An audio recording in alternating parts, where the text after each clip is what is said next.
Second Couteau, c'est le podcast qui met dans la lumière les gens de l'ombre. Qu'ils soient seconds, adjoints, assistants ou en coulisses, nous faisons découvrir leurs expériences et leurs aspirations. Aujourd'hui, nous recevons Julien Cassaigne. Julien est agent sportif, ou plutôt manager comme il préfère se présenter. Il accompagne 2 joueurs de tennis professionnels, Caroline Wozniacki, plusieurs fois numéro 1 mondial et vainqueur de l'Open d'Australie, ainsi que Richard Gasquet, l'un des meilleurs joueurs français de sa génération. Julien nous a reçus au lendemain de Roland-Garros à Paris, dans les bureaux de Lagardère, dont il dirige l'entité de management sportif. Nous avons parlé tennis, évidemment, mais aussi réservation d'hôtels, gestion des égos et des fiancés, contrats et carrière. C'était un samedi, je pense, samedi soir, parce que la finale femme, c'est le soir en Australie. J'ai eu la chance d'être à Melbourne aux côtés du papa, du fiancé de Caroline, et puis elle a gagné l'Open d'Australie, c'était assez exceptionnel. On appelle ça le Players Box, c'est l'endroit où la famille et le staff de la joueuse ou du joueur de tennis est au bord du court, la loge, et on suit le match vraiment au cœur de l'action. Ça faisait 10 ans qu'elle était sur le circuit professionnel, elle n'avait jamais gagné de Grand Chelem, elle avait été 2 fois en finale. Et c'était la première fois qu'elle gagnait un tournoi du Grand Chelem. Évidemment, elle attendait ça depuis qu'elle était toute petite. Et la gagnante de ce match-là, elle jouait contre Simona Halep. La gagnante de ce match-là devenait numéro 1 mondial. Caroline avait déjà été numéro 1 mondial, mais quand elle avait 20 ans. Et donc, elle redevenait à 28 ans numéro 1 mondial et en gagnant son premier Grand Chelem. C'était assez spécial. Et du coup, toi aussi, tu gagnais ton premier Grand Chelem ? Oui, c'est pas moi qui ai servi ou qui est retourné, qui a gagné la balle de match, mais je faisais partie de l'équipe qui a gagné, on va dire. C'est un sport individuel, mais j'étais dans l'équipe gagnante, on va dire. Et du coup, tu peux nous parler de cette équipe gagnante et qu'est-ce que tu fais dans cette équipe ? Alors moi, mon rôle, je suis manager ou agent, on peut dire les 2 mots. Je m'occupe donc de Caroline, c'est ma cliente, comme disent les Américains, client, et moi je m'occupe de toute la logistique autour de sa carrière. Ça va de réserver ses billets d'avion, ses chambres d'hôtel, ses transports, décider avec le papa sur quel tournoi elle va jouer. C'est son calendrier de tournoi. Le chef d'orchestre de la structure d'un joueur de tennis, c'est l'entraîneur, c'est le coach. Et là, c'est son papa. Donc, il y a les 2 casquettes, et entraîneur et père, ce qui est souvent pas facile. Il doit passer d'une casquette à l'autre. Mais c'est vraiment lui le quarterback, comme disent les Américains. Moi, je suis à ses côtés et je l'aide donc sur toute la partie logistique et après tout ce qu'il y a de commercial, donc tous ses sponsors, tous ses partenariats, où on négocie évidemment ses montants et de savoir combien elle est payée pour faire quoi. Donc, quelle robe elle porte, quelle raquette elle utilise, ou quel tournoi elle va participer, à quel tournoi elle va participer. Elle est évidemment payée pour tout ça, et c'est moi qui négocie ses contrats. Je prends une commission et je lui donne le reste. Mais du coup, c'est important d'être sur les tournois ? On dit toujours que les agents ou les managers sont avec les meilleurs, notamment les meilleurs sur les plus gros tournois. Donc, c'est les 4 grands chelems, évidemment, que vous connaissez, l'Open d'Australie, Roland-Garros, Wimbledon et l'US Open. La plupart des agents sont auprès de leurs joueurs sur les gros tournois. C'est des tournois qui sont durs parce qu'ils durent 2 semaines. Ils jouent tous les 2 jours. Et il y a plein de choses à gérer parce que y a beaucoup de temps mort. En fait, une joueuse de tennis, elle a joué 7 matchs en 15 jours, en 14 jours. Et les matchs, ils durent en moyenne 1h30. Donc ça fait beaucoup de temps off où elle doit s'entraîner, répondre aux sollicitations des médias, faire quelques petites choses pour les sponsors, et sinon elle se repose. Et dans ce cas, nous on passe du temps avec l'entraîneur ou avec son fiancé ou avec son sparring, il y a un staff assez important. Plus les joueurs sont forts, vous voyez Federer ou Nadal, ils peuvent avoir 10, 12, 15 personnes autour d'eux. C'est des PME en fait. Et vous les suivez tous ? Enfin, tu suis... Moi, Caroline, je fais une 12aine de tournois par an avec elle. Je pense que Federer ou Nadal ont leur agent pratiquement dans tous les tournois qu'ils font maintenant. Ouais. Mm-hmm. C'est eux qui décident, tout comme c'est elle qui décide si elle veut un entraîneur physique, un masseur, un ostéopathe, un cuisinier, un sparring partner à l'année, son agent, sa mère, c'est vraiment le joueur qui décide avec qui il a envie d'être pour se sentir le mieux sur le terrain. Donc c'est à eux de décider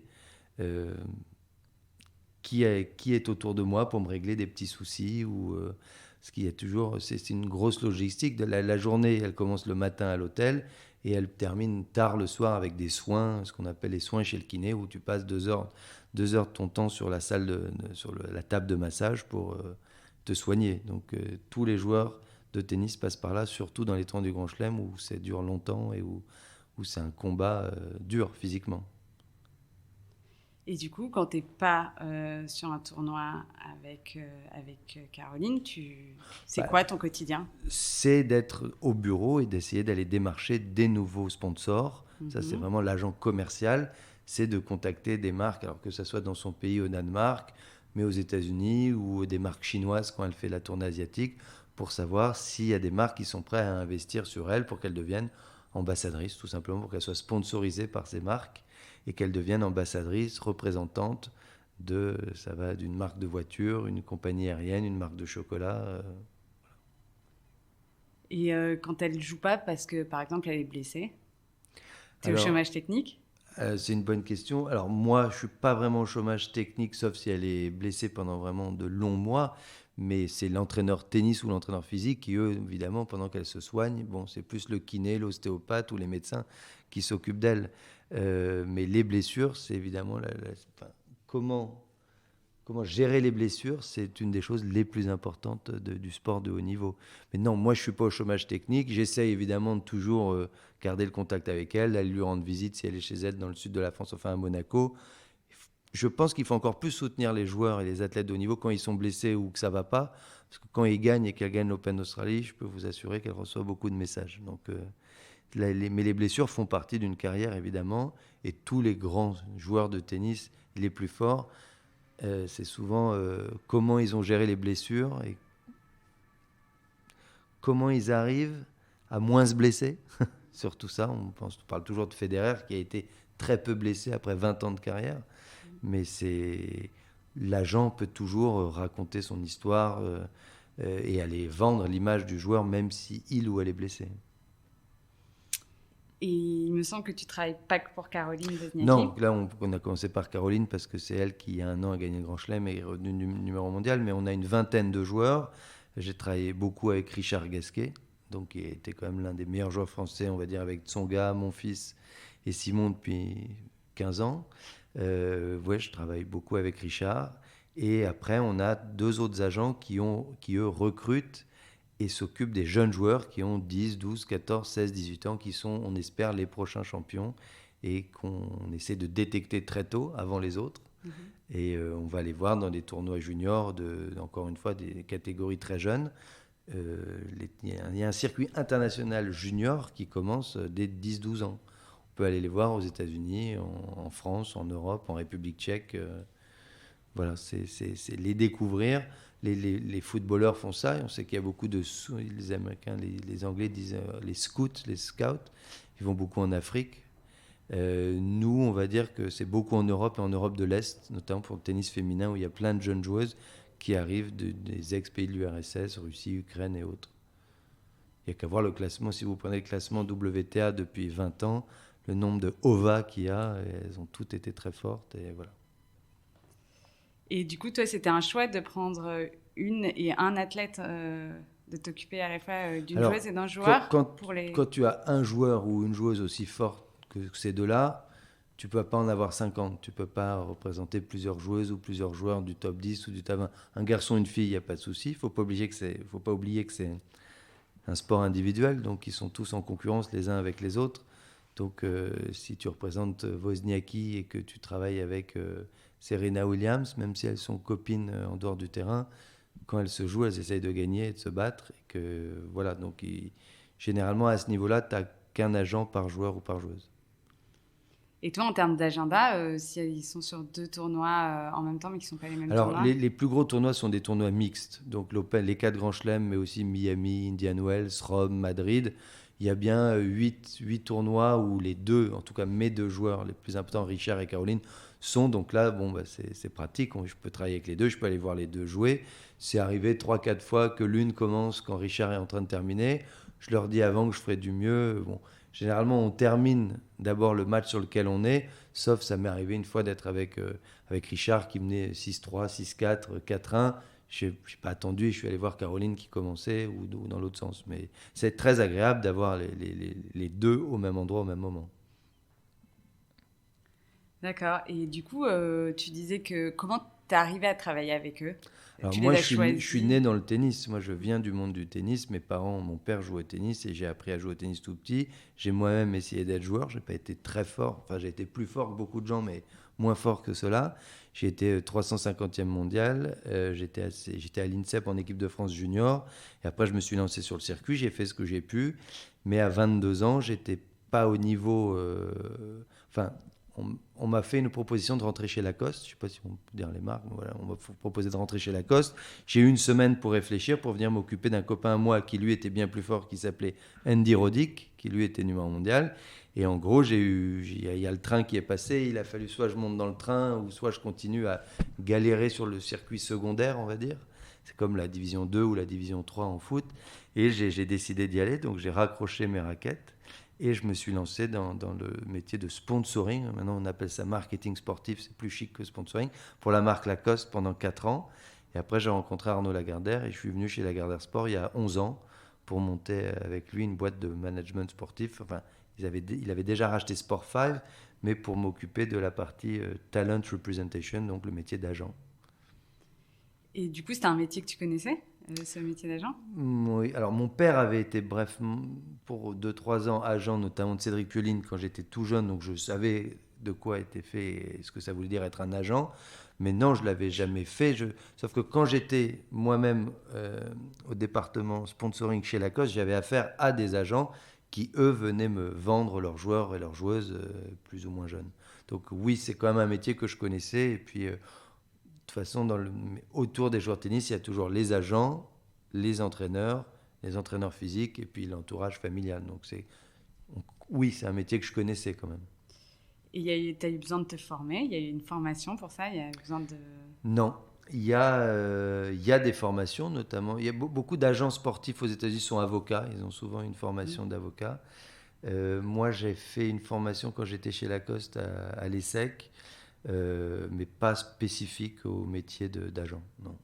Mais il y a, je crois, à la fédération maintenant une formation, même un diplôme qu'il faut avoir. Donc, je le dis haut et fort, je n'ai pas le diplôme.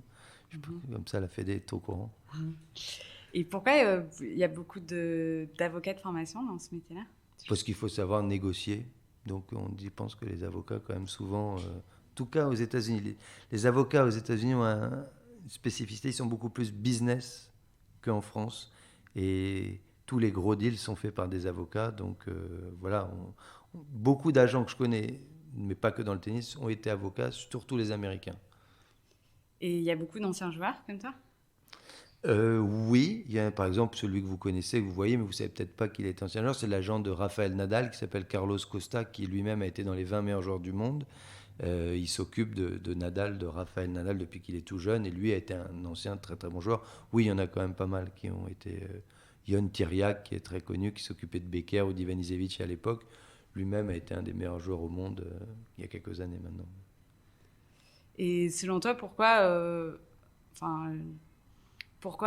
avoir été un ancien joueur, ça aide à être un bon agent plus que... Dès que tu touches à l'entourage ou dès que tu approches des champions ou des joueurs de tennis, c'est pas mal de savoir à quel moment leur parler et pas leur parler déjà. Donc c'est beaucoup une question de relations humaines et il y a des moments où il faut leur parler de certaines choses, il y a des moments où c'est vraiment pas le moment.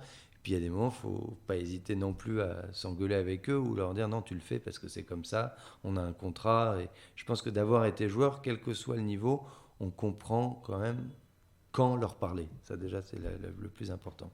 De temps en temps, on doit expliquer à leurs fiancés ou leurs maris ou leurs femmes quand leur parler, car eux-mêmes qui sont avec eux toute l'année ne comprennent pas toujours qu'après une défaite ou au contraire avant un match, il y a différents sujets à aborder. Donc l'aspect humain, c'est pas mal d'avoir soi-même fait du sport pour comprendre ce qu'on peut ressentir avant, après ou même pendant un match.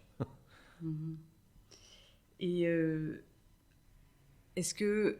J'imagine que tu peux pas trop leur parler de l'aspect sportif, c'est pas ton rôle, de son jeu. Moi, avec Richard, je peux parler un petit peu plus de jeu parce qu'il me pose des questions, parce que ça m'arrive de jouer encore un petit peu avec lui quand il a personne, ou pas de coach, ou voilà. Caroline, vraiment, c'est le papa qui s'occupe du sportif. Quand elle n'est pas là et qu'il me pose des questions sur le tennis en me disant tu penses qu'elle a bien joué ou pas bien, je lui donne mon avis, mais faut vraiment, chacun doit rester à sa place, comme dans une équipe de foot, il y a un gardien de but, un attaquant, un latéral, ben c'est pareil autour du joueur. Chacun a son rôle bien défini et on essaye tous de rester à sa place. Ça fait longtemps que tu fais ce métier, mais au début, c'était pas... Pour toi, c'était évident d'arriver à discerner vraiment ces deux aspects-là? Oui, franchement, c'était à partir du moment où il y a un coach, je n'ai pas à prendre la place du coach, tout comme j'aime pas quand le coach dit ah mais ça serait mieux de regarder avec telle marque ou voilà, chacun a sa place. C'était pas si difficile, non. Mais du coup, quand les résultats sont pas là, finalement, toi, t'as pas la main dessus et ça influence un peu, par exemple, des contrats que t'aurais pas. Oui, alors quand on signe un contrat de marketing avec une joueuse comme Caroline, elle a des bonus et des malus. Donc quand elle joue bien, que son classement monte ou qu'elle va en demi-finale ou en finale ou qu'elle gagne des tournois, elle a des bonus. Donc l'agent, on a une commission aussi sur les bonus. Mais évidemment, quand j'ai vécu les deux avec Caroline, on a dû commencer à travailler ensemble. Elle était 10 ou 12e mondiale. Elle est redescendue jusqu'à la 69e place. C'était moins rigolo. Et elle est remontée jusqu'à la place de numéro 1. Donc oui, c'est là où c'est hyper intéressant. Parce que moi, j'ai une anecdote avec elle. Elle faisait un entraînement tôt le matin à Washington. Elle devait être 55e mondiale. À la fin de l'entraînement, le père qui gère le sportif me dit aujourd'hui, elle s'est entraînée comme une numéro 1 mondiale. Je lui dis, ah bon, mais qu'est-ce qu'elle a fait différent? Il me dit, non, je te le dis juste, elle frappait bien la balle, elle m'écoutait, c'était parfait. Et si elle fait ça, c'était avant les Jeux Olympiques. Elle s'était reblessée aux Jeux Olympiques, mais il était très, très positif. J'étais quand même surpris. Et en fait, il a eu raison quelques mois après. Donc, c'est le sportif, l'entraîneur est celui qui connaît le mieux le jeu et l'état d'esprit et le mental de sa joueuse ou de son joueur. Et encore une fois, nous, on reste à notre place. Mais c'est plus facile d'appeler une marque, une banque ou une compagnie aérienne pour négocier quand elle est numéro 1, voire même, c'est les marques qui t'appellent. C'est évidemment le cas. Plus ils sont forts. Être agent aujourd'hui d'un champion comme Nadal, Federer ou Serena Williams, on t'appelle pour te proposer. C'est plus difficile pour les autres. C'est à nous de démarcher les marques, les sponsors. Quand par exemple, les joueurs avec lesquels tu travailles aujourd'hui vont partir à la retraite, ouais. tu continueras à travailler avec eux d'une autre façon ou tu travailleras avec d'autres joueurs? Déjà, il y a l'aspect personnel, donc c'est dur. Enfin, il y a un ami rugbyman qui s'appelle Denis Charvet qui a écrit un livre qui s'appelle La Petite Mort, que les athlètes connaissent bien. Qu'on ait eu mon niveau qui est moyen de 300e ou Federer avec 20 grands chelems ou Tony Parker qui s'est arrêté aujourd'hui, un sportif qui arrête sa carrière, c'est dur, c'est douloureux et c'est difficile. Depuis tout petit, on essaye de vouloir être un champion. Eux, on réussit, pas moi, mais c'est difficile d'arrêter. Voilà. Donc déjà, il y a un petit choc et certains sont préparés et d'autres ne le sont pas. Les athlètes qui ont le temps de voir venir et de préparer leur retraite, ça se passe bien. Ceux qui doivent arrêter à cause d'une blessure, par contre, c'est plus dur. Ils n'étaient pas prêts, ils se foutent le genou en l'air, ils ont 35 ans, c'est fini, ils ne reviennent pas. Ça, c'est un peu dur. Mais Caroline, qui se marie cette semaine, elle a 28 ans, 29 ans, elle sait qu'elle va peut-être avoir des enfants d'ici 2, 3, 4 ans. Elle doit en discuter avec son futur mari, mais elle a le temps de se préparer. Ce qui est dur, c'est pour certains joueurs qui n'ont pas grand-chose après. Ce n'est pas une question d'argent. Certains ont gagné des dizaines de millions de dollars, mais ils se retrouvent, ils ne savent pas quoi faire. Est-ce qu'ils entraînent, mais est-ce qu'ils entraînent des jeunes joueurs par défaut parce qu'ils n'ont rien d'autre à faire? Ou est-ce qu'ils veulent, ou ils ont vraiment la passion de devenir des vrais enseignants de tennis et des coachs, des entraîneurs, et de faire progresser? Ou bien il y en a qui sont contents de rien faire pendant plusieurs années. Pete Sampras, par exemple, personne l'a vu, il a fait 2-3 exhibs, mais on sait qu'il est chez lui, il joue au golf, il emmène ses enfants à l'école. Il n'a pas besoin de faire plus, quoi. Ça dépend de la personnalité de chacun. Mais oui, moi aujourd'hui, je pense que la marque Caroline Wozniacki et tout ce qu'elle a accompli dans le tennis lui permettra de continuer d'avoir des revenus dans le tennis. Et j'espère continuer à travailler avec elle, même quand elle sera plus sur le circuit. En ce qui concerne Richard, on lui a déjà re-signé un deal d'ambassadeur qui se prolongera avec le Coq Sportif quand il aura terminé sa carrière de joueur. Mais toi-même, je pense que, j'imagine que tu auras moins à travailler pour eux dans la... Ça prendra moins de temps, évidemment. On fait des deals. Aujourd'hui, Caroline, tout est autour de sa carrière de tennis. Ces tournois, on prend son calendrier, le calendrier de la WTA, et on sait qu'en janvier, elle joue en Australie, en février, elle joue en Europe, en mars, elle est aux États-Unis. Et on fait autour de ça. Après, elle aura 3 ou 4 choses à faire dans l'année, des petites appearances à droite à gauche, mais c'est plus du tout la même chose, quoi. Et du coup, pour toi, tu l'envisages comment? Moi, le but, si tu continues à être agent, c'est toujours de signer d'autres joueurs, de représenter des plus jeunes. Là, on a un Italien qui a 15-16 ans, qui est déjà l'un des meilleurs au monde de son âge. On a un jeune Japonais qui a 14-15 ans, pareil. On pense que ça va devenir les prochains. Donc, on remonte à cheval avec un nouveau en espérant qu'il soit aussi bon que Gasquet ou Wozniacki. C'est ça. On a vu beaucoup d'agents, tu fais toute la carrière, si ça se passe bien avec un joueur, et puis quand il arrête, tu continues de le conseiller ou de l'aider ou de l'épauler, mais soit tu fais un autre métier et tu te lances dans autre chose, soit tu en prends un nouveau ou un plus jeune qui a envie de travailler avec toi. Mais du coup, cette relation, quand même, ça fait des années que vous travaillez ensemble. Pour la plupart des agents avec qui ça s'est bien passé avec leurs joueurs, déjà ils peuvent rester amis. Moi aujourd'hui, Richard Gasquet, je le vois en dehors, on déjeune ensemble, on joue au foot, au golf ou au tennis, on se parle en tant que copains. Bien sûr, il y a des moments où on doit parler de business et de contrat et de programmation. Maintenant, c'est aussi des amis, quoi. Là, je vais au mariage de Caroline jeudi en Italie. J'y vais en tant qu'ami. Je pense que je suis ami de la famille, de ses parents, de son frère et de son futur mari. Je n'y vais pas pour lui parler de business. Voilà, donc mais oui, être sur le circuit professionnel avec un athlète, ça noue des relations particulières, évidemment. On dépasse le... Puis c'est un métier où la plupart du temps qu'on passe avec nos athlètes, on n'est pas chez nous, on n'est pas à Paris, enfin moi j'habite à Paris, on n'est pas chez soi avec ses enfants ou sa femme. Donc on est dans des avions, dans des hôtels, dans des restaurants et dans des clubs de tennis aux 4 coins du monde. Donc c'est particulier. Oui. Et tu te verrais être agent de sportifs qui ne sont pas dans le tennis? Oui, pourquoi pas, mais il faut être très honnête, c'est-à-dire qu'il faut être humble parce qu'on ne connaît pas les autres sports. Enfin, moi je connais le foot et un petit peu le basket comme ça, mais je pense qu'il y a des sports qui se ressemblent, comme le tennis et le golf, qui sont des sports individuels. Demain, vous me mettez agent de football américain ou de baseball, je ne connais pas les règles de la draft et de tout ça, ça va être compliqué. Mais moi, j'ai un copain qui était l'un des agents les plus connus dans le tennis, qui s'occupait de Sampras ou de Rios, et qui a arrêté le tennis et qui s'est lancé en NBA, dans le basket aux États-Unis. Et ça s'est très très bien passé pour lui, et il a représenté énormément de joueurs, et c'est un des meilleurs agents maintenant dans le basket. Donc c'est possible, mais il faut forcément apprendre, étudier et comprendre comment marche le sport. Mais oui, je pense que quand on peut gérer un athlète de haut niveau, on peut le faire dans plusieurs sports. Et toi, ça te plairait ou tu es très attaché au tennis? Moi, je suis né dans le tennis et je viens du monde du tennis, donc je ne me suis jamais posé la question. Mais pourquoi pas, oui. Pourquoi pas. Et en dehors du sport, il y a d'autres agents? Oui, il y a les agents artistiques. Moi, ma femme est dans ce milieu-là, donc on en a déjà parlé. Ouais, c'est vrai que, en fait, on appelle gérer un talent, c'est-à-dire est-ce qu'on peut le faire est-ce que je pourrais m'occuper d'un cinéaste ou d'un acteur? Je ne sais pas, pourquoi pas. Mais j'ai tendance à dire oui, à être assez optimiste que quand on a réussi à gérer les égos des sportifs de haut niveau, on peut s'attaquer limite à ma femme. Je suis capable maintenant. Tu l'as dit plusieurs fois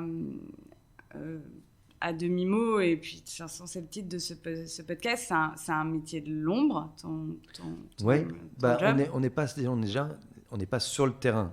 Le coach, l'entraîneur, il va faire les échauffements, les entraînements, donc il est sur le terrain. Vous ne verrez jamais un agent être sur le terrain.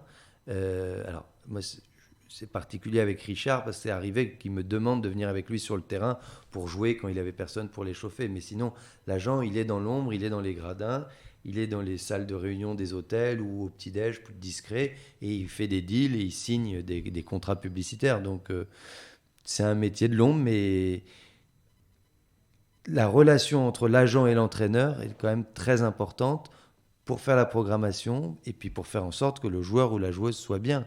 Et ça dépend des joueurs, mais on voit vraiment des grands champions de tennis qui ont une relation aussi forte avec leur agent qu'avec leur entraîneur.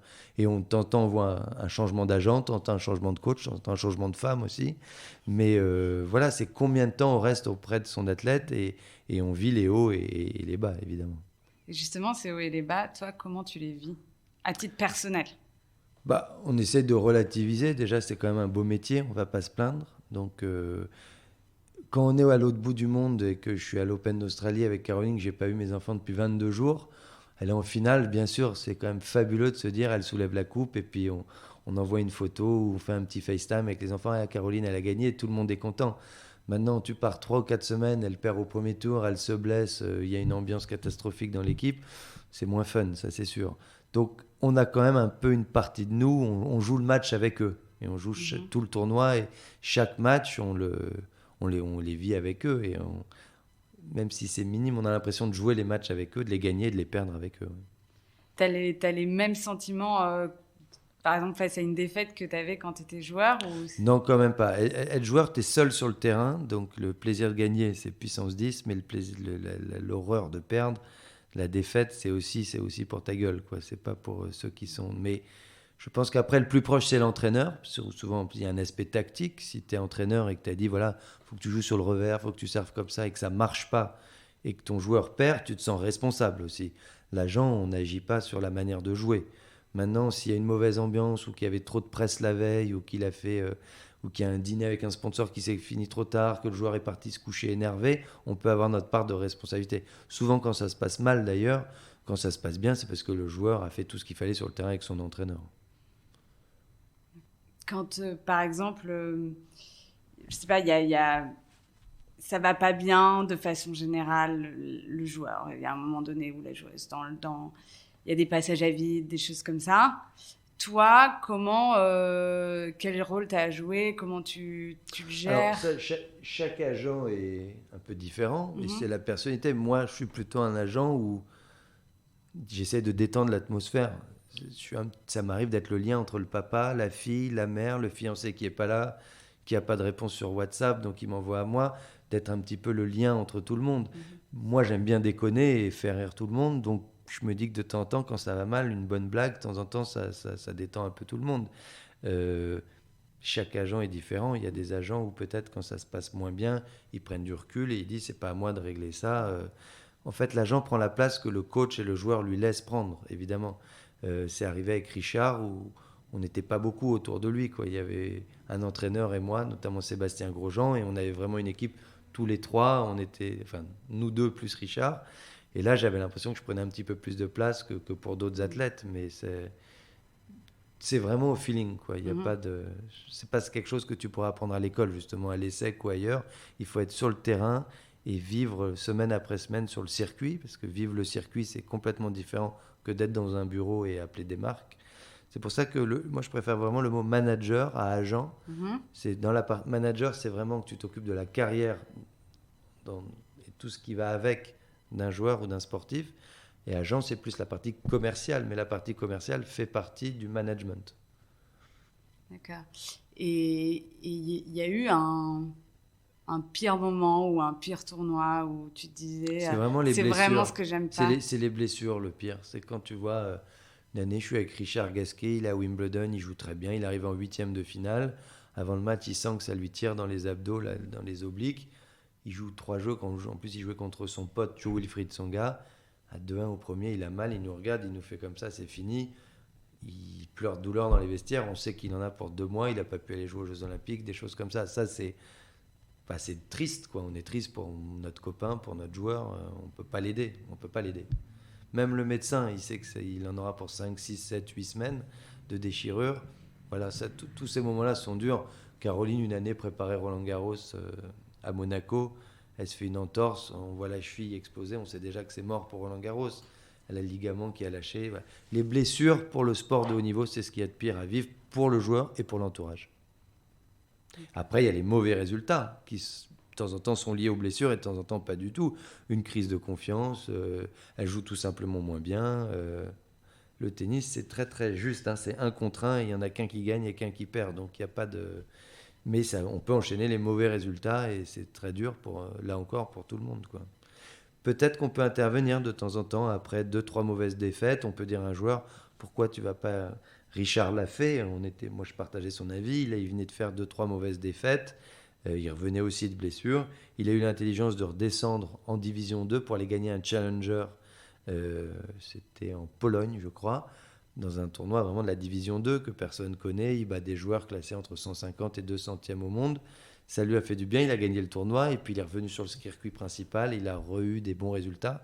Et je pense que là, on peut un petit peu aider en disant mais pourquoi tu fais pas ça Mais toujours en restant à sa place et en se mettant derrière l'entraîneur qui, lui, décide du sportif avec le joueur. Et ça s'est peut-être jamais présenté, mais est-ce que tu te séparais d'un joueur ? Alors, généralement, quand on a un contrat entre un joueur et un agent, c'est une durée, on va dire 3 ans, 4 ans, 5 ans. À la fin du contrat, et le joueur et l'entraîneur décident, et l'agent et le joueur décident s'ils veulent continuer de travailler ensemble. Donc on dit on repart pour 2 ans, on repart pour 3 ans, ou on arrête. Tous les cas se sont déjà présentés. On peut arrêter d'un commun accord. C'est le joueur qui veut arrêter, ou c'est l'agent qui veut arrêter. Moi, j'espère que Caroline et Richard, c'est les deux dont je m'occupe un plein temps, termineront leur carrière avec moi, mais c'est à eux qu'il faut poser la question. Et moi, j'aimerais bien continuer. Oui. D'accord. Et tu n'as jamais eu le cas, sans citer personne, mais de joueurs avec qui tu as refusé de travailler ? Si notre agence, je ne suis pas seul, on a déjà tous refusé de travailler avec telle joueuse ou tel joueur parce qu'on connaissait l'entourage, on n'avait pas envie, ou alors tout simplement parce qu'on n'y croit pas. Ouais. Si on pense qu'il n'y a pas un marché pour aller trouver des sponsors, nous, on est commerciaux, on gagne de l'argent sur une commission. Donc, s'il n'y a pas de deal, qu'on pense qu'on va perdre du temps, de l'énergie et de l'argent à se déplacer pour faire des rendez-vous ou aller soutenir le joueur aux 4 coins du monde, mais qu'il n'y a pas de business à faire, on est là aussi pour gagner notre vie. D'accord. Et est-ce que, en ayant été joueur avant et dans la position où tu es aujourd'hui, tu as une forme de frustration vis-à-vis du jeu et de la carrière par miroir en te disant... Oui, c'est une bonne question. C'est-à-dire que moi, ma génération, j'ai 37 ans. Je me souviens, j'ai joué avec Federer. Moi, c'est donc des joueurs qui ont mon âge. Évidemment que j'ai aucune frustration par rapport à Federer, mais peut-être qu'on peut avoir des frustrations avec d'autres joueurs qui combattaient à 18-20 ans où j'étais à peu près du même niveau. Puis ils sont arrivés 100e, 80e, 150e. On se dit, j'aurais pu faire mieux. Mais moi, ma décision, j'ai dû la prendre à 22 ans parce que Lacoste m'a offert une chance et j'ai pu rentrer chez eux et apprendre un métier. Je pense que j'ai pris la bonne décision, mais évidemment que c'est pas facile. C'est ce qu'on disait tout à l'heure.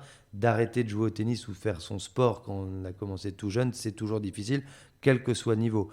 Donc, je dirais pas que j'ai une frustration, mais le jeu manque, la compétition manque. Ça. Alors j'essaie de le faire dans autre chose, en jouant au basket, au foot, en faisant du golf. Voilà, j'essaie toujours de gagner, on garde ça en soi. Mais non, je dirais pas que je suis frustré. Mais encore une fois, on voit dans un tableau, lui, oui, tu te dis quand même, mais je l'avais battu. C'est humain, voilà. Ouais. Mais... Et ce goût de la compétition, tu le vis un peu à travers tes joueurs quand même. Bah, bien sûr. Le ressens quand même. On est stressé. Quand Caroline ou Richard les petits tocs ou les trucs de superstition qu'on a avant les matchs, je les ai avant leur match. Ouais, alors quand on est joueur, on prend la douche toujours pas au même endroit dans les vestiaires, on met les mêmes chaussures au même endroit, le même casier. Alors c'est différent quand on est agent, mais je m'assois d'ailleurs dans le box. On commençait par le player box tout à l'heure et pendant la finale de Caroline, on est toujours assis au même endroit. Le père, le fiancé, moi à côté, tout le monde a ça, ces petits tics de superstition et c'est normal, c'est normal. Donc oui, on vit les matchs à travers eux, évidemment. Donc tu continues en fait à jouer au tennis ? Un petit peu, à travers eux, ouais. De temps en temps, on aimerait bien être sur le terrain et de temps en temps, on est content que ça ne peut pas y être. Une question, tu n'as jamais pensé à être coach ? Si, juste avant de rentrer chez Lacoste, j'ai fait, maintenant c'est devenu très à la mode, mais à l'époque j'étais un des fois, ce qu'on appelait sparring partner, c'est-à-dire que notamment avec des filles, moi pour payer mes tournois, j'étais sparring de Vénus, Serena Williams, Hingis, Céleste, Capriati en Floride, j'étais payé à la semaine. Je me souviens à l'époque j'étais payé $1000 la semaine, je faisais ça 2 ou 3 semaines et après je partais faire mes tournois. Donc j'avais quand même ce truc, j'étais auprès des coachs, là j'étais sur le terrain. Alors autant qu'on est agent, on n'est pas sur le terrain. Donc, je m'étais quand même posé la question, est-ce que j'entraînerai un jour à 25 ans, à 30 ans, à 35 ans? On ne sait jamais combien de temps on va jouer. Et là, depuis quelques années, c'est vrai qu'une ou deux fois, par-ci, par-là, j'ai passé un petit peu plus de temps avec Richard sur le terrain.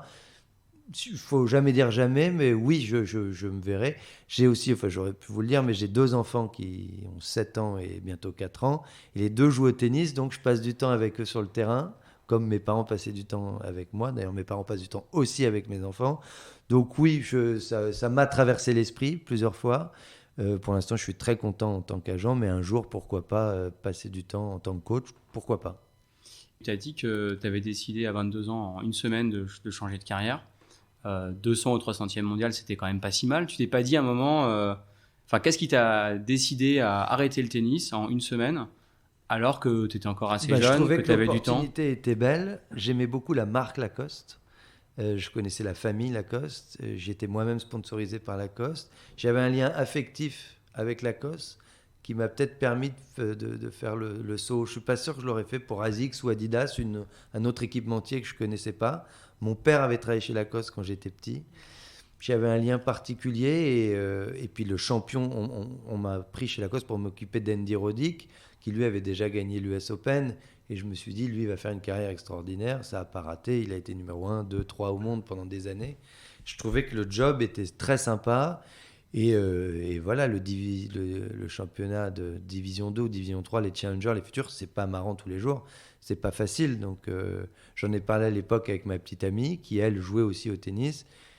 J'ai posé le pour et le contre et j'ai pris ma décision, mais c'était pas facile. Et je pense que j'ai pris la bonne, mais c'était pas facile. Je peux pas vous dire pourquoi j'ai eu le courage de prendre cette décision. Il faut se regarder dans la glace et se dire voilà, je joue bien au tennis. Il y a 10 000 professionnels, j'étais 300e. C'est pas mal, mais c'est pas assez pour bien gagner sa vie. Je pense que si j'avais pu gagner un peu d'argent, mettre de l'argent de côté, peut-être que j'aurais continué, je sais pas. Et si tu n'avais pas eu cette proposition, tu penses que tu aurais continué ou tu te serais arrêté quoi qu'il en soit?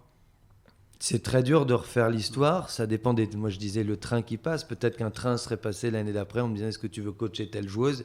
Peut-être que je serais devenu coach. Ou peut-être qu'une autre marque m'aurait proposé. Ou peut-être que j'aurais pu être agent plus tôt. Ou peut-être que je me serais accroché. J'aurais été joueur de tennis. Nombreux de mes très bons amis avec qui j'ai commencé le tennis, dont notamment mon meilleur ami, ils ont continué eux jusqu'à 28, 30, 32 ans. Il y en a qui ont été 150, d'autres 200, d'autres 50. D'autres qui ont galéré toute leur carrière. C'est vraiment un choix personnel, quoi. Mais c'est pas facile. Okay. Et moi, j'avais une autre question sur le fait de travailler seul ou travailler pour Lagardère. Je pense qu'il y a des agents indépendants, puis il y a des agents qui bossent dans des structures comme toi. Quelles sont les différences, les avantages? Est-ce que toi, tu te vois un jour... Historiquement, il y avait toujours 2 ou 3 grosses agences. Il y a IMG que tout le monde connaît. Mais vous voyez, par exemple, chez IMG, et Nadal et Federer, leurs 2 agents qui travaillaient chez IMG, sont partis pour créer leur propre structure avec leurs joueurs. Alors évidemment, partir avec Federer ou Nadal, qui sont des marques internationales, c'est plus facile que si on représente un joueur 400e mondial. Il y a l'avantage d'être son propre patron, c'est qu'on fait ce qu'on veut, on se lève à l'heure qu'on veut, on va à tel tournoi, mais c'est plus dur quand ça va pas, quoi, évidemment. Moi, j'ai le groupe Lagardère derrière moi, c'est un groupe solide. Les années où les résultats sont moins bons, ils sont toujours derrière moi. Il y a l'assurance d'être payé en fin de mois. Enfin, c'est comme ça dans tous les métiers, entre monter sa boîte et travailler pour quelqu'un d'autre. Le métier d'agent, historiquement, les meilleurs agents dans le tennis, ça a toujours été IMG et c'est la plus grosse agence. Ils ont le plus de clients, le plus de tournois, plus d'agents. C'est les plus gros qui gagnent, quoi, souvent. Mais ils n'arrivent pas toujours à garder leurs agents. Si le joueur devient trop fort, l'agent part avec. Ça leur est quand même arrivé avec plein de gros champions. Ce que tu valorises, c'est quand même ta relation avec le joueur, non? C'est ça qui est le plus important. On m'a toujours dit ça, on me montrait. Un agent, c'est son téléphone. C'est la relation qu'il a avec les joueurs. Après, il y a tout le réseau tennis, connaître les marques, connaître les sponsors, les directeurs de tournois, l'ATP, la WTA. Mais c'est avant tout un métier de relation humaine entre les parents, la famille et le joueur et l'agent, évidemment. Okay. Et moi, je me demandais aussi les conflits que tu as avec les joueurs. En général, ça tourne autour de quoi? C'est souvent leur emploi du temps, leur calendrier. Quand Caroline a un match le samedi et que le jeudi, je lui dis il faut que tu ailles faire ça pour Rolex ou ça pour Adidas. Et puis demain, il faudra qu'on aille faire un pro-am au club. Elle me dit mais attends, moi, j'ai besoin de m'entraîner pour pouvoir gagner samedi. Donc, On essaie là, mais souvent le problème de calendrier, on le règle avec l'entraîneur aussi, avant même d'en parler aux joueurs. Après, le joueur peut ne pas être content de son agent si la logistique n'était pas bonne, le transport n'est pas arrivé, l'hôtel est pourri, la chambre est trop grande ou trop petite.